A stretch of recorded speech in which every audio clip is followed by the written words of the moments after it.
Приветствую! В прямом эфире «Большой космос» – программа о самых интересных людях и событиях отечественной и мировой космонавтики.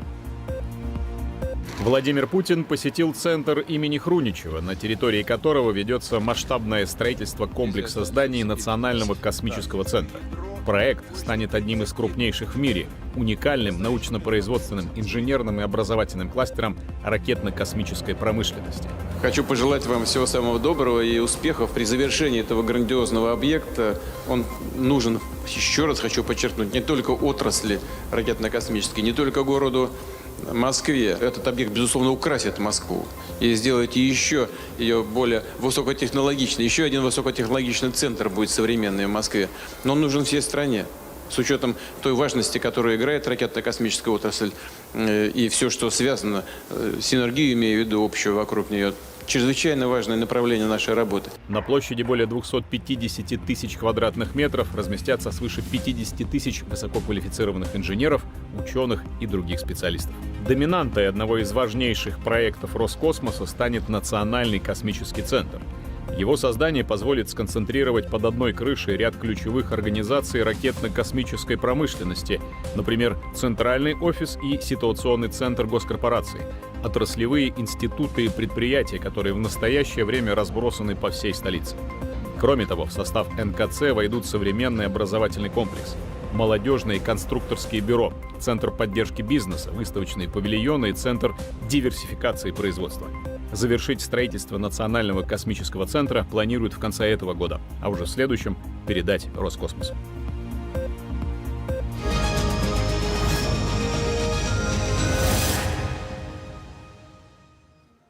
Российские контрсанкции в космосе приведут к миллиардным убыткам США и Великобритании. OneWeb ждет банкротства, заявил генеральный директор госкорпорации «Роскосмос» Дмитрий Рогозин. На Байконуре продолжается операция по снятию и перемещению в монтажно-испытательный корпус ракеты космического назначения «Союз-2.1Б». Планировалось, что носитель выведет на орбиту очередную партию спутников OneWeb. Решение о прекращении миссии принято сегодня утром. Исходя из того, что компания OneWeb не подчинилась нашим требованиям, законным требованиям предоставить необходимую информацию о использовании или неиспользовании системы OneWeb, космическая связь в военных целях, в том числе в интересах Пентагона и военных ведомств стран-членов НАТО, в связи с тем, что британское правительство, которое ведет сейчас разнузданную антироссийскую кампанию, продолжает оставаться в составе членов Совета директоров компании OneWeb, подготовку к старту прекратить, ракету снять со стартового комплекса, вернуть в технический комплекс, космические аппараты разместить в монтажно-испытательном корпусе на консервацию, все пуски со всех российских стартовых комплексов в Куру, на Байконуре и на космодроме Восточном в интересах компании OneWeb прекратить.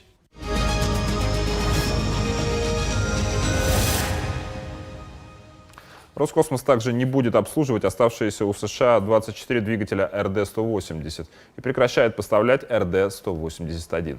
Такое решение оставляет открытым вопрос по дальнейшим пускам ракет «Атлас» и «Антарес», что в свою очередь влечет за собой проблемы, с которыми столкнутся НАСА при последующей эксплуатации корабля «Сайнус» для доставки грузов на МКС. В то же время в санкционный список попали предприятия Роскосмоса, Федеральный научно-производственный центр «Титан Баррикады», Салаватовский химический завод, Государственный ракетный центр имени академика Макеева. Генеральный директор госкорпорации «Роскосмос» Дмитрий Рогозин рассказал о влиянии западных санкций на российскую ракетно-космическую отрасль и путях их преодоления. В частности, глава Роскосмоса заявил, что прекращение сотрудничества США и России по космосу может грозить неконтролируемым сходом с орбиты МКС и ее падением на США, Канаду, Индию или Китай.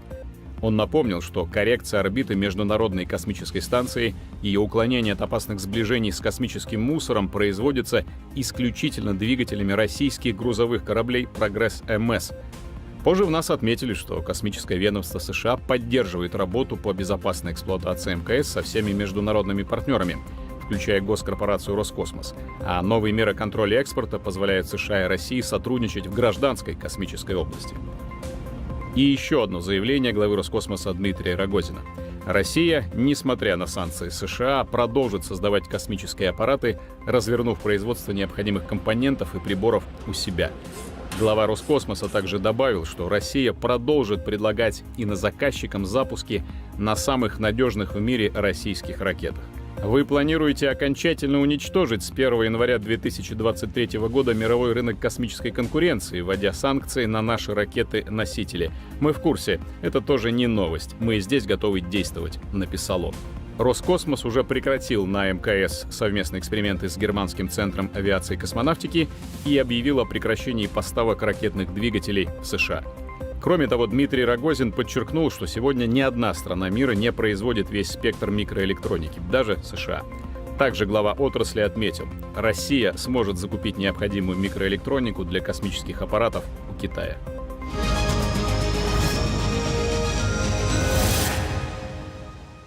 Первые этажи кабель-заправочной башни для ракеты-носителя «Ангара» монтируют строители космодрома «Восточный». Это будущий внушительных размеров. Агрегат стартовой позиции нужен для обслуживания ракеты и подвода электрических, заправочных, дренажных, а также пневматических коммуникаций.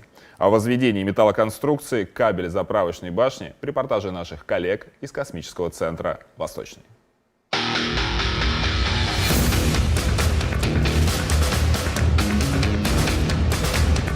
Стартовый стол для ракет-носителей тяжелого класса семейства «Ангара». Именно с этого места ракета-носитель будет стартовать. Монтаж стартового стола закончился в конце 2021 года. А с начала 2022 года специалисты уже приступили к монтажу одного из самых масштабных сооружений стартового комплекса – кабель-заправочной башни. 17 этажей – это почти 66 метров в высоту и масса более 3000 тонн. Именно такими габаритами обладает кабель-заправочная башня для ракеты-носителя тяжелого класса «Ангара». Специалисты подрядной организации «Акционерное общество промышленной технологии» приступили к установке первых 4 этажей кабель-заправочной башни. На ней будет размещено порядка 19 важнейших технологических систем. Монтаж некоторых из них планируется начать с соблюдением всех необходимых мер промышленной безопасности уже по достижении строительной готовности 2-го этажа. Мы приступили к монтажу составных частей кабель-заправочной башни. Смонтирован блок номер 1, левый. Дальше мы продолжаем последовательно собирать, устанавливаем правый блок и собираем уровни. Значит, для сокращения сроков проведены работы по крупноузловой сборке с 1 по 7 этаж. Работы выполнены, и мы с сегодняшнего дня приступили к работе по монтажу составных частей кабель-заправочной башни. Крупногабаритные составные части кабель-заправочной башни были перевезены с площадки хранения к месту монтажа в середине декабря 2021 года силами филиала акционерное общество «Цинки» «Космический центр Восточный». Кабель-заправочная башня космического ракетного комплекса «Амур» необходима для доступа специалистов к зонам обслуживания ракеты-носителя, установленной на пусковой стол, а также для обеспечения устойчивости ракеты-носителя при изменении погодных условий, например, при усилении ветра.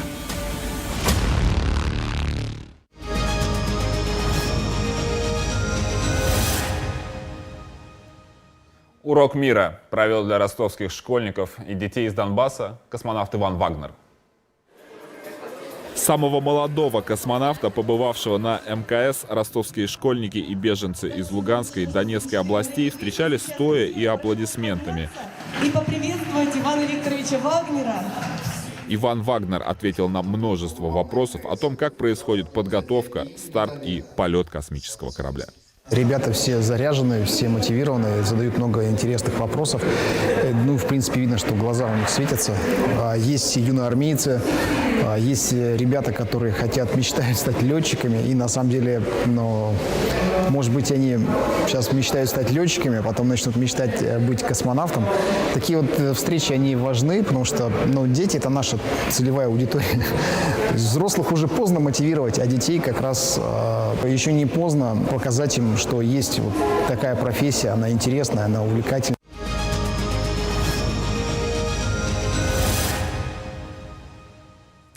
1 марта участники освоения космоса отметили 110 лет со дня рождения Бориса Чертока, ближайшего соратника Королева, создателя школы управления космическими аппаратами. В черновиках его легендарной книги «Ракеты и люди» обнаружили загадочный фрагмент «Почему на Луне?», один из вопросов, оставшихся потомкам наследства от великого ученого, который всего 3 месяца не дожил до 100 лет.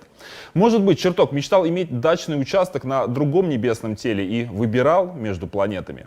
Если поставить рядом знаменитую фразу Королева, что скоро в космос будут летать по профсоюзным путевкам, это предложение не выглядит таким уж абсурдным. Правда, по договору о космосе 1967 года покупка недвижимости на Луне, Марсе, Венере не имеет юридической силы.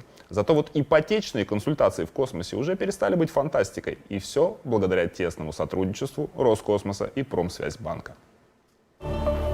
Ставка на социальное обеспечение отряда Роскосмоса. Одобрена первая космическая ипотека космонавту. Условия льготной программы выглядят неправдоподобно выгодными, но это реальность. Всего 0,1% годовых. У нас был звонок с орбиты, с консультацией по условиям этой программы. И, честно скажу, наша сотрудница была в шоке, потому что качество связи было не хуже, чем по мобильному телефону. И у нее было ощущение, что человек находится за стеной. То есть интерес в программе такой, что даже находясь на орбите, космонавты интересуются условиями, задают вопросы. И мы с удовольствием на них отвечаем. Первую ипотечную консультацию человеку в космосе оказал Ярослав Хральков из ПСБ. Именно с ним колл-центр банка соединил ЦУП, который вышел на связь с МКС. Космонавты не стали дожидаться возвращения на Землю и решили прямо с орбиты обсудить выгодное предложение Промсвязьбанка. Ранее не разговаривал с человеком, который находится в космосе. Обсудили с ним все интересующие нюансы. Уверен, что воспользуется. Интерес к программе есть. Поэтому ожидаем, пока вернется на Землю для подписания документов. Льготные условия ипотечного кредита работают как для действующих космонавтов, так и для кандидатов в отряд Роскосмоса. Символично, что соглашение с банком подписали на Байконуре в ходе подготовки запуска пилотируемого корабля «Союз МС-20». Сегодня на космодроме готовится к старту экипаж «Союз МС-21», и от Промсвязьбанка приходят новые радостные вести. По всем кредитным продуктам, которые были выданы промышленным предприятиям госкорпорации Роскосмос, ставка сохранилась на старом уровне.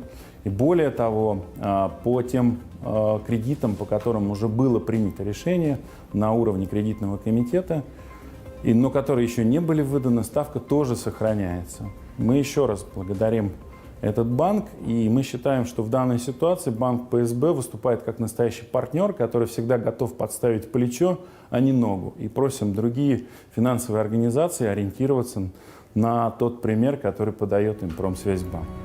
Помимо разработки льготной ипотечной программы для космонавтов и кандидатов в отряд Роскосмосом в 2021 году увеличена им заработная плата, изменены параметры добровольного медицинского страхования и страхования от несчастных случаев.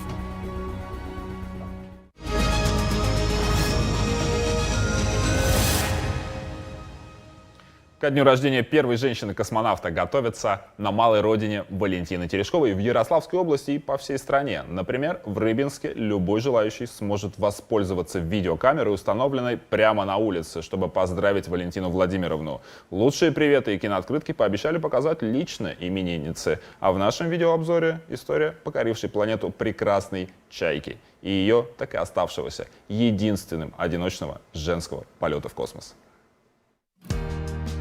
6 марта – день рождения «Чайки».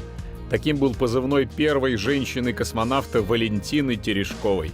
16 июня 1963 года на корабле «Восток-6» она стартовала в космос, став первой жительницей Земли, увидевшей нашу планету с орбитальной высоты.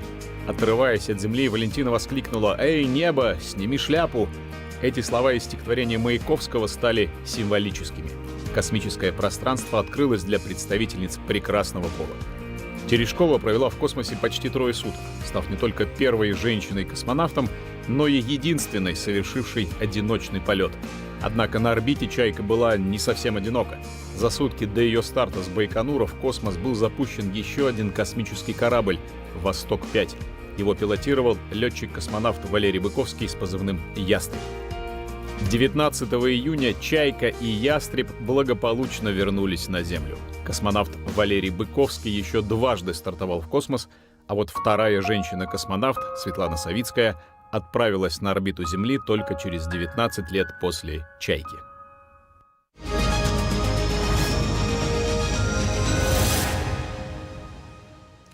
Поклонники экстремальных восхождений, спасатели МЧС, сотрудники нефтегазовой отрасли. Всех их объединяет необходимость всегда оставаться на связи в случае самых экстремальных ситуаций и сложных погодных условий. В НИИ космического приборостроения Роскосмоса разработали для них персональный радиомаяк с невероятным запасом батареи и прочности. Насколько мощный сигнал у маяка ПАРМ-406, выяснил Николай Вдовин. Выход из зоны комфорта, опасные путешествия в горах, сплав по реке вдали от цивилизации и другие экстремальные активности теперь можно делать безопаснее. Научно-исследовательский институт космического приборостроения создал персональный аварийный маяк, который может передавать сигнал в труднодоступных местах, где отсутствует какая-либо связь. Мы с вами находимся на серийном производстве нашего научно-исследовательского института в самом центре.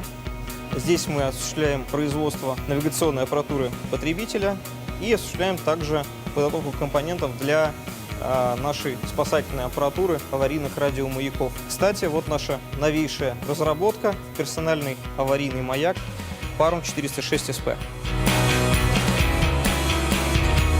Его задача, в первую очередь, сохранить жизнь человеку, попавшему в беду. А во всем мире персональные радиомаяки занимают первое место по количеству включений. Соответственно, есть авиационное исполнение, есть морское исполнение, есть персональное исполнение. Это как раз персональный вариант. То есть он предназначен для туристов, для спецгрупп, для всех тех, кто каким-либо образом контактирует с агрессивной внешней средой, где может произойти разного рода ЧП. Потерялся, заблудился, лавина, сель, неважно. Соответственно, преимущество его в том, что срок работы батареи 5 лет. Соответственно, все, что требуется туристу или человеку, попавшему в беду, просто нажать на красную кнопку, и уже, как показывает практика, в течение 5 минут сигнал о том, что маяк сработал, будет у спасательных служб. Что касается попадания в воду, маяк может погружаться до метра в воду. Для его активации он должен находиться на плаву. В воде он также работает. Температурный диапазон у него от минус 40 до плюс 50. Сигнал поступает в Центр обработки информации, который находится в Москве. Он называется «Морсвязь Спутник». Туда поступает сигнал с международной спутниковой группировки «Каспас-Сарсат». Там смотрят, за кем зарегистрирован маяк, и далее передают координаты. Факс срабатывания маяка непосредственно в МЧС или спасательную службу по региону, где происходит ЧП. Применимым в разных отраслях. Его можно применять в нефтегазовой отрасли, если речь идет, допустим, о группах, которые осуществляют обход газопровода, поскольку значительная часть нашей добывающей промышленности находится в условиях вечной мерзлоты, везде, где есть опасность со стороны окружающей среды, этот маяк может быть применен. В первую очередь мы, конечно, позиционируем его для туристической отрасли. Совместная группа НИИ КП и МЧС не так давно провели ключевые испытания этого маяка в Карадахской теснине. Этот памятник природы расположен в Республике Дагестан. Ширина теснины составляет около 2-4 метров, а максимальная высота местами достигает 170 метров. На многих участках в этой теснине из-за камней не видно неба и, как следствие, отсутствует сотовая связь. Навигация не работает. В случае реального ЧП о тебе даже никто не узнает. Через 4 минуты факт активации маяка был уже непосредственно у МЧС Дагестана. Далее вторая группа МЧС выходила именно по навигатору на сигнал маяка. И ровно на сигнал маяка они и вышли. Внедрение персонального радиомаяка ПАРМ-406СП поможет обеспечить безопасность туристов, а также упростить работу спасателей как в России, так и во всем мире.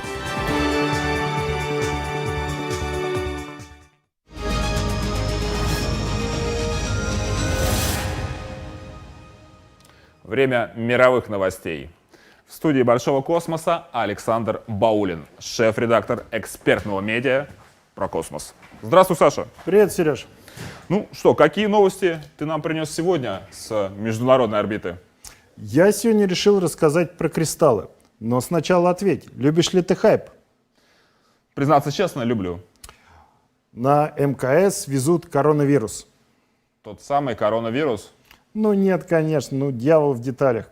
Не коронавирус, а белки этого вируса. И только один из видов, так что никакой опасности нет. Хорошо, уже успокоил. Я понимаю, конечно, что коронавирус сейчас немножко подзабыли, но он остается опасным заболеванием. И если хорошо изучить структуру его белка, можно будет придумать противовирусное лекарство. Но, к сожалению, сам белок очень маленький, и его сложно рассматривать, изучать. Из него можно собрать кристалл из белков. Так раз, и потом... А почему это делают именно в космосе? Ну, молекулы белка достаточно большие, но мягкие. И очень сложно собрать вот кристалл, чтобы он получился правильным. А если он неправильный, тогда рентгенография будет плохая, и ты не поймешь, что там со структурой.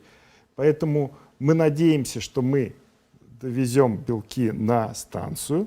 Там уже есть наш 3D-принтер российский, и на нем уже напечатают кристалл, его везут обратно на Землю, делают рентгенографию, изучают точно структуру белка и потом проектируют лекарство, которое будет уничтожать вирус.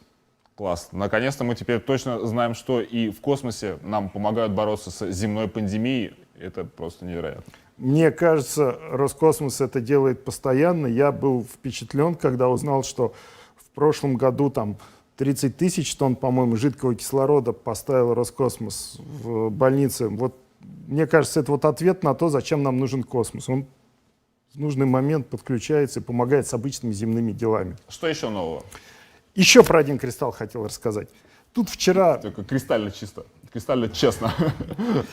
Вот. Тут вчера было сообщение, что, к сожалению, теперь и Роскосмос будет разрывать отношения по экспериментам с германским, извините, космическим агентством, наверное. Спасибо большое. Германский центр авиации, да, оно просто никогда, да, оно просто не.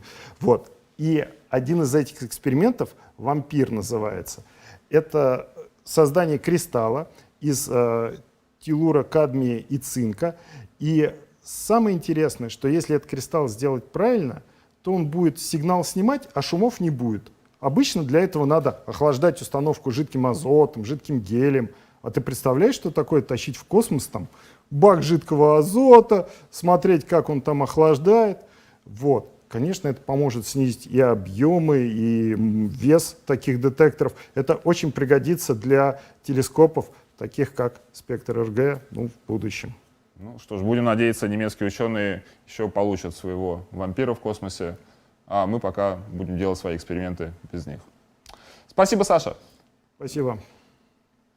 За подготовкой предстоящего запуска космического корабля «Союз МС-21» студенты МГТУ имени Баумана следят с особым вниманием. Ведь в основной экипаж МКС-67 целиком состоит из выпускников этого престижного вуза.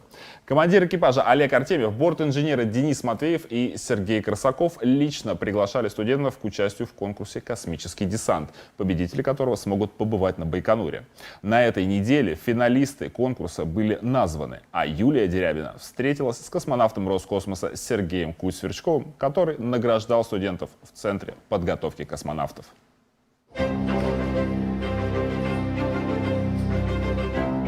Финалисты конкурса «Космические десанты» из МГТУ имени Баумана в преддверии Бауманского старта посетили Центр подготовки космонавтов. Старт интеллектуального состязания для будущих инженеров и конструкторов космической отрасли объявил 25 января генеральный директор Роскосмоса Дмитрий Рогозин. За звание лучшего из лучших соревновались студенты, проходящие обучение по целевым направлениям от предприятий ракетно-космической отрасли. Главный приз – возможность побывать на Байконуре и увидеть запуск космического корабля «Союз МС-21». Напомним, основной экипаж МКС-67, который готовится к полету, целиком состоит из выпускников МГТУ имени Баумана разных лет. Это командир Олег Артемьев, бортинженеры Денис Матвеев и Сергей Корсаков. Знаменитый вуз в свое время окончил и космонавт Роскосмоса Сергей Куть-Сверчков, в апреле минувшего года вернувшийся из орбитальной командировки на МКС. Он поздравил финалистов конкурса, вручив почетные дипломы. Самый главный навык, который традиционно Бауманка дает своим студентам, выпускникам, это умение учиться. Потому что в профессии космонавта это, наверное, один из базовых навыков, когда ты понимаешь, что в какой-то области знаний ты просто не можешь найти преподавателя, нет либо ресурсов каких-то, но ты можешь эти знания получить сам и превратить эти знания в умения. И вот это самое главное, что дает преимущество Бауманки над другими вузами, потому что выпускник Бауманки, по сути, он может самообучаться, самосовершенствоваться и выйти за рамки того профессионального навыка, который ему дают именно по специальности в МГТУ. Из 250 бауманцев, подавших заявки на участие в конкурсе, в финал вышли только 15. Конкуренция была жесткая. Каждый претендент подготовил видеовизитку на тему «Почему я хочу работать в ракетно-космической отрасли» и письменное эссе «Мой будущий вклад в развитие ракетно-космической отрасли». При подведении итогов учитывалась успеваемость за 3 последних семестра, участие студентов в научно-исследовательских проектах и конференциях, а также наличие научных публикаций. Прежде всего, это возможность.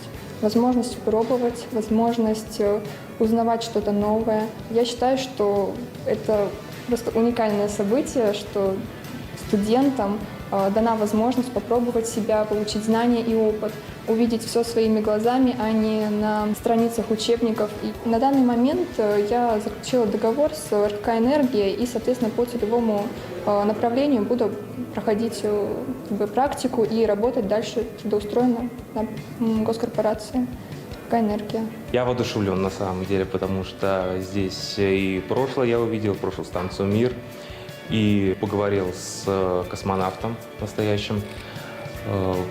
Я воодушевлен и готов ворваться после непродолжительного отдыха вновь за работу. У меня пока что контракт с ГНК НПЦ имени Хруничева. А там посмотрим, как пойдут дела. Либо там останусь, потому что есть мечта о своем ракетном комплексе, а для этого можно начинать прямо с начала до конца на Хруничева. МГТУ имени Баумана – это кузница кадров для ракетно-космической отрасли страны, отметил заместитель директора Департамента кадровой и социальной политики Роскосмоса Яков Попов. Мы ждем на предприятиях новых специалистов. Хочется пожелать вам не бояться мечтать. Иногда кажется, что идею трудно реализовать, но космосу именно такие идеи и нужны, напутствовал финалистов конкурса «Космический десант» представитель госкорпорации.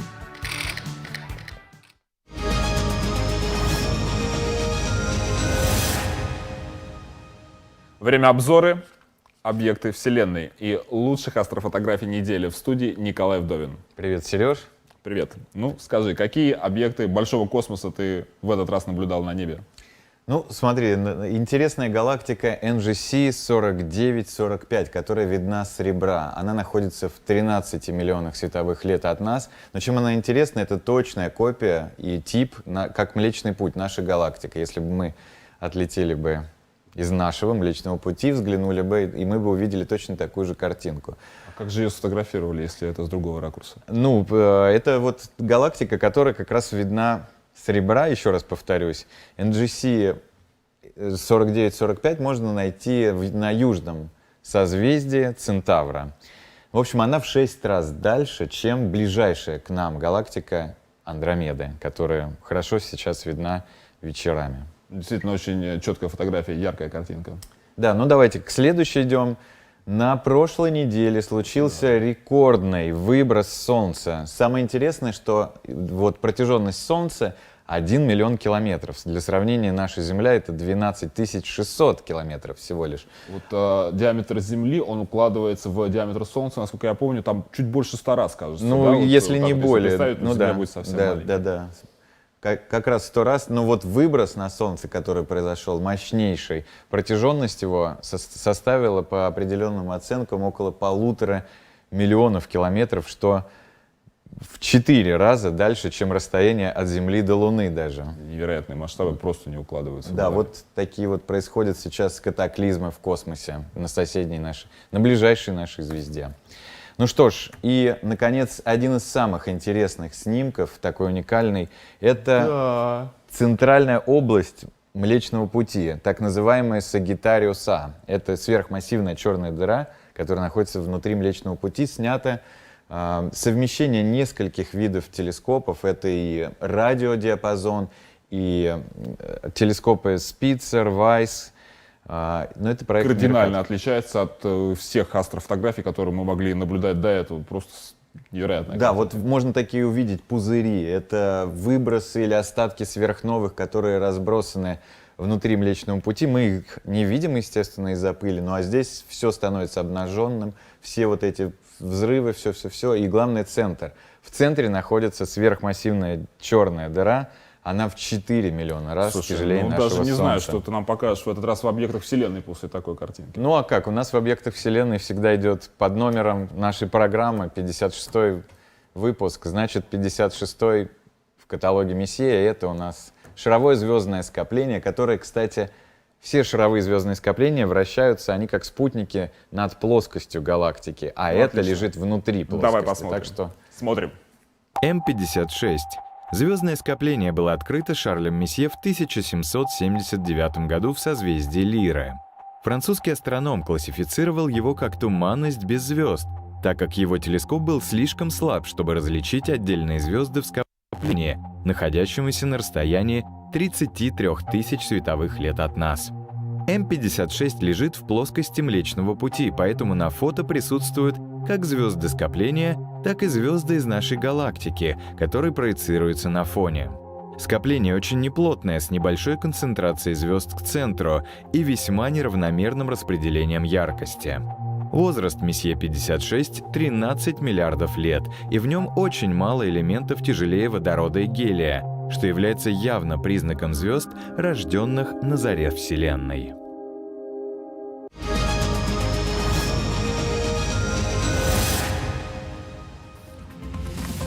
Спасибо большое вам за внимание и увидимся снова в большом космосе.